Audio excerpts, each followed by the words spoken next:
I'm on my way home with a brand new little ragdoll kitten.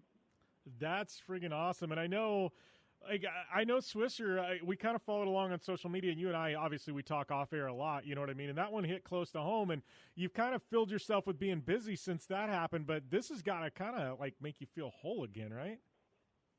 Yeah, no, it really does. And, it's just having this little kitten look up at you and all these things. I'm not going to even lie, Jim. Obviously, because she's only 9 weeks old. It's the first time she's been really taken away from her mother, which kind of broke my heart. But 10 minutes leading into this, I was like, I forgot to bring her a litter box, blah, blah, blah. She pooped on me.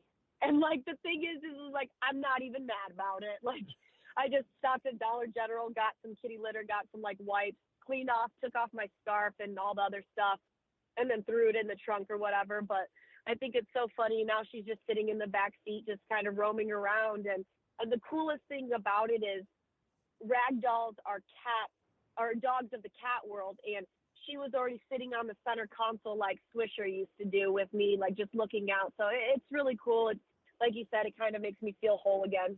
Yeah. So I got to ask, put you on the spot. What's the name?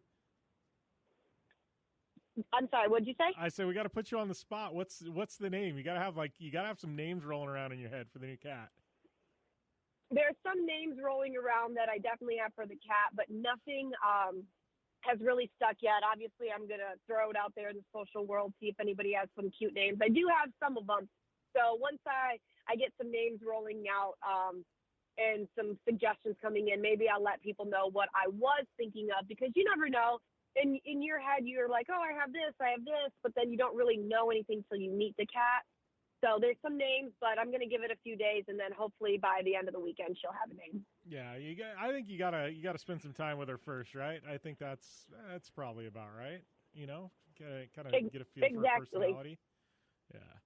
Exactly, and I just want to spend the time, and obviously there's going to be some people who are out there saying, it's too soon for you to get a cat. Well, she's not your cat, she's mine, and I feel so happy, so whole. I was only home for about 7 days in the month of October, November, after I left on my trip after Swisher. And those 7 days, it was really quiet and very lonely. And our other cat, Tyson, he's super lonely, so at least he'll be a big brother now.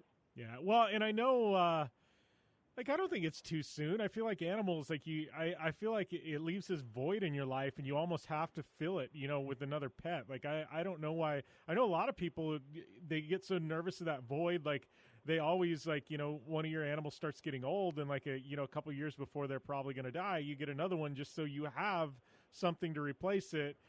I don't know. Like, animals are weird, not weird in that way, but I feel like, I don't think it's too soon to get one. I think sooner the better, really. Oh, exactly. So be prepared for numerous photos, videos, everything that you could possibly have. I don't know if you just heard her. She jumps on my shoulder and sits on my shoulder as I'm driving, which is the cutest thing. And, of course, I'm going to get the people like, why are you driving distracted? Well, anyway, she's cute. I love it. She sits on my center console. So it's awesome. But you're absolutely right. There's a few names that are rolling out there, but this has honestly made me so happy, even probably more happy than driving my Jeep. So nice. So LA Auto Show, you were there over Thanksgiving. You, I got to tell you, that was a bender of an auto show for you. I guess really the big news, and I'm sure it buzzed around the LA Auto Show, not that it was on display or anything, but, this new Tesla truck has been like the buzz for the past couple of weeks. And, they put out some kind of some fun, almost some humorous videos because it was so, leaned and stacked in Tesla's favor to win this pulling thing with the Ford F-150. I think there's the video of him throwing a brick through the glass. It's supposed to be shatterproof. But what was the buzz around LA Auto Show? You got to think the Tesla truck had to been kind of buzzing around the show, Tiff. Yeah, that was definitely buzzing around the show. A lot of people got to see the Baja concept by Volkswagen. It's kind of like an Atlas, and they made it into a Baja truck, and Tanner Faust kind of drives around with that, which is really cool, which people have seen, and they're planning on racing that for 2020 for Baja 1000, which is kind of cool to see something a little bit different. Obviously, the diesel Jeep is out, so that was catching my eye right away. Some other products were out there. Land Rover came out with the Defender 110, which is, their off-roading type of vehicle. Lexus came out with their LC500 convertible. So you have this amazing coupe that is already just a great vehicle in itself, and they put it into a convertible, which is really cool because it has this unique inspirational color called structural blue. And the blue is actually, inspired by the morpho butterfly that you find in the Amazon, one of the most beautiful butterflies. But when you put that butterfly underneath a microscope, there is actually no blue pigment at all within the wings. It's actually gray, but the way that the pigment and the fragments of light hit our vision and everything like that, that's how we see a true blue.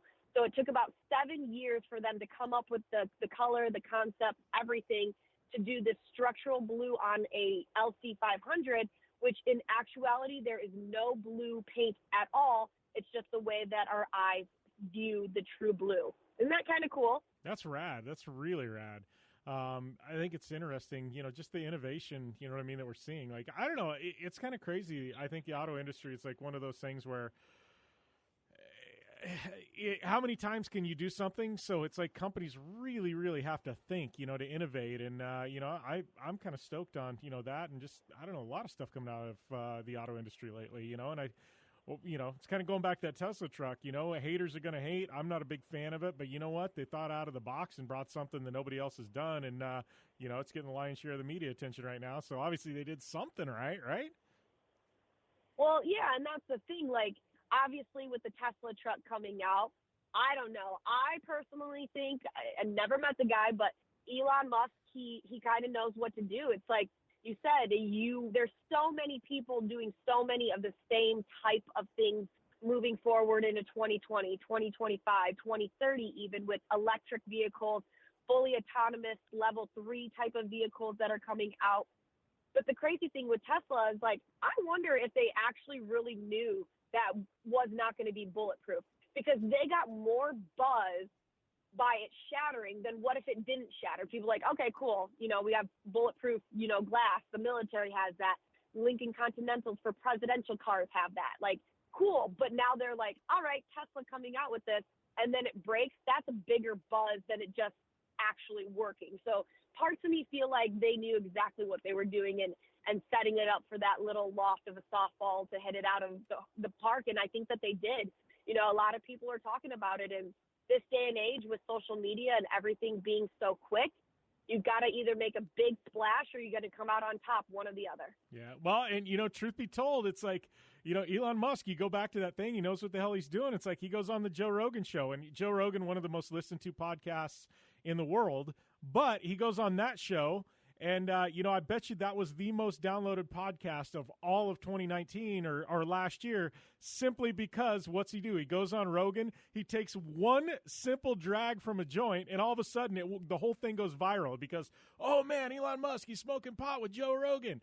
You know what I mean? But, you don't think that was planned? It wasn't like he just came in and he sat down. No, that was total planned. He did it on purpose. They talked about it beforehand, but it made the thing go viral. And love him or hate him, Elon Musk, the dude knows what the hell he's doing. And we're going to let T-Stone answer that when we return here to the Down and Dirty Radio Show, powered by Polaris Razor.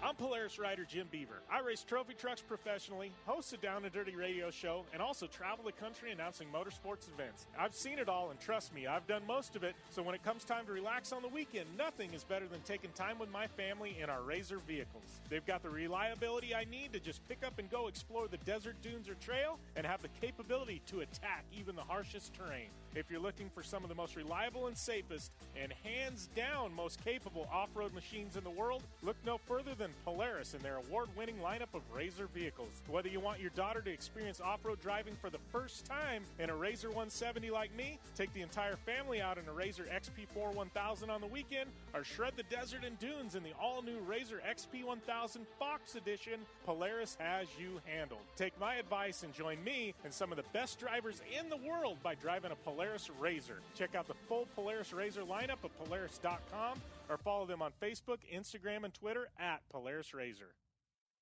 Like what you hear? Catch all the back episodes of the Down and Dirty Radio Show on Apple Podcast, and be sure to rate, review, and subscribe. Welcome back to the Down and Dirty Radio Show, powered by Polaris Razor. Jim Beaver, Tiffany Stone here. And before we went to break, I led into this question for T-Stone on Elon Musk and smoking dope with Joe Rogan and, whether he knows what the hell he's doing or not. 100%. And that's the thing is how decriminalized medical marijuana or marijuana has become in the United States and the entire world even. Let's be honest. Elon Musk is smoking a lot in the grade A medical, the top of the top, because if he wants to come out with the Cybertruck, he had to have smoked something, Jim, in order to be like, you know what? I'm going to take this Aztec, that Pontiac Aztec, throw some other things on there. And it's just really, really funny. But my thing is Elon Musk has been smoking many, many things before. And if you want to pretend that he's not, then you know what? Look the other way, but you're just being ignorant. That is funny. No joke though. You look at that Cybertruck, and the thing is, it's so damn ugly that it's kind of cool in this weird way. And somebody posted a picture of a kindergarten drawing of a truck, and I'm like, and how Elon Musk looks just like it, and I'm like, yes, it does. You're right. I think you're dead right.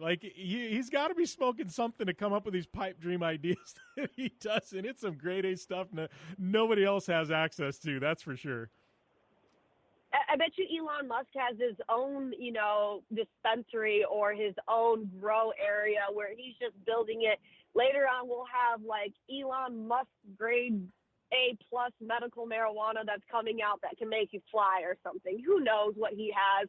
But that's the way I was thinking, and that's the way it's going. And, spending the 10, 12 days in LA at the show, and obviously Silicon Valley, a lot of startups, a lot of eco-friendly consumers out there that are looking to purchase new vehicles.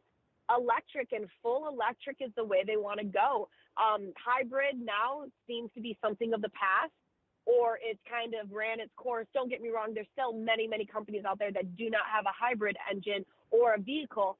But going forward with the electric, Lexus was even saying by 2025, they will have an fully electric option for every single one of those models. So imagine driving an RCF out there that's fully electric, that has amazing torque capabilities. They were coming out with one of their concept cars, the LF30. It's to showcase the last 30 years of Lexus, where it thinks it's going to go in 2030. And these wheels, there is no transmission, there is no engine. The motor, there is one motor inside of each wheel, so 4 different motors that are propelling the vehicle forward and backwards.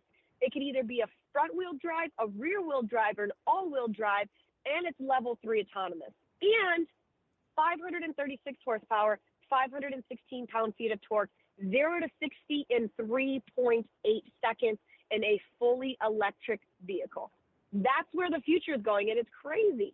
No, and when I went to Mount Washington Hill Climb with Subaru a couple years ago, there was some electrics that were racing up there, and it's crazy how fast they are. And I know Reese Millen's done a lot of stuff with electrics and things like that. The performance is crazy. I think for consumer applications, the biggest thing is a lot of them they'll go about 100. I think the Tesla, they call it the S model, it can go about 250 miles on a charge. I think the biggest barrier to entry right now is 250 miles still isn't that long before you got to go and charge up, where I bought a new Ford Expedition recently, and the thing will go almost 400 miles on a tank of gas. I think when they get the electrics where it'll go 400-500 miles in between charge, you can put in a full day's worth of driving at 500 miles and then charge it overnight. I think that's kind of the magical number. And I think once that happens, I think it's going to be widely adapted and the doors are going to blow open, because then there's no real reason, unless you're just a petrol head, to really, buy a gas engine car again. Well, and that's exactly what we were talking about. Like I was saying, I left my house in the Metro Detroit area, drove up to the Traverse City area. That's over 250 miles. So when I got there to pick up the new kitten, I would have had to sit and charge my vehicle. Sometimes it takes an hour and some to fully charge, and that's where it's going at. And you have other vehicles like the Toyota Prius Prime, which is a hybrid electric vehicle, and you have 640 miles on that, which is pretty cool, to see something like that. But I think, like what you were saying, that's going to be either the downfall or it's going to take a little bit for everybody to come up because